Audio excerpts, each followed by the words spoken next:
So sa video nito ay tuturuan ko kayo kung paano tayo makapag-loan ng up to 50,000 sa GCash. So let's talk about the requirements para makapag-loan tayo sa GCash. First, kailangan mo ng GCash account. Next, ay kailangan na 21 to 65 years old ka na. And you must be a Filipino citizen. Dapat ay fully verified ang iyong GCash profile. Dapat din na good ang iyong credit record. And walang fraudulent transactions sa iyong account. Lastly, ay kailangan ay good din ang iyong G-score. So kung na-secure mo na yung requirements and if kung ready ka na, ituturo ko na sa iyo kung paano tayo makapag-loan sa GCash. First, ay i-open nyo lang yung GCash account nyo and then i-click nyo lang yung borrow and click nyo lang yung G-loan. So, ito yung makikita mo kapag ikaw ay eligible na makapag-borrow ng money from GCash. So, makikita mo rin yung amount na maaari nilang ipahiram sa iyo. Pwede kang humiram ng up to 50,000 pesos. Depende sa kanilang offer. So, para makapagsimula ka, just click Get Started. And then, click nyo lang yung purpose of loan nyo. So, select nyo lang dyan kung ano yung reason kung bakit ka manghihiram sa GCash. And then click Get This Loan. So makikita mo yung breakdown kung magkano yung mahiram mo and yung interest and yung processing fee. So pagkatapos niyan ay click nyo lang yung Continue. And then i-review nyo lang yung personal information nyo kung tama ito.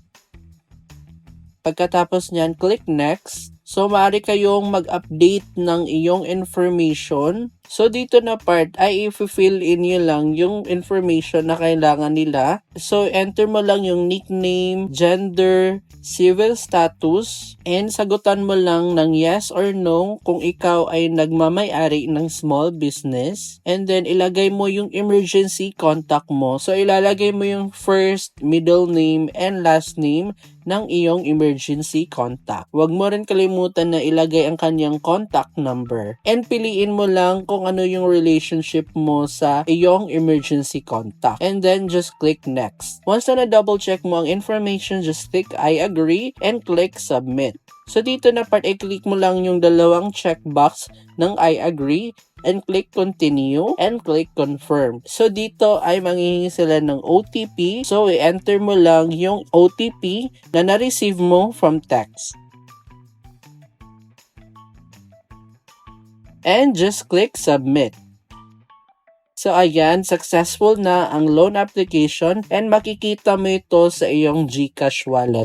So ayan na mga girls, sana na-approve ang iyong loan at may natutunan kayo sa video nito mga te. And share your thoughts in the comment section kung meron kayo mga questions or concerns. Sasagutan natin yan. And if kung nagustuhan niyo itong video nito dahil na dapat magustuhan niyo talaga dahil kasi channel ko ito te, please like this video. And if kung mga sa channel ko dahil kung gusto niyo kumita ng pera kahit nasa bike ka dahil masubscribe ka na te. And kung may next ka sabihin sa akin or request, just like to me DMs. So, girls, see you in the next video. Mwah!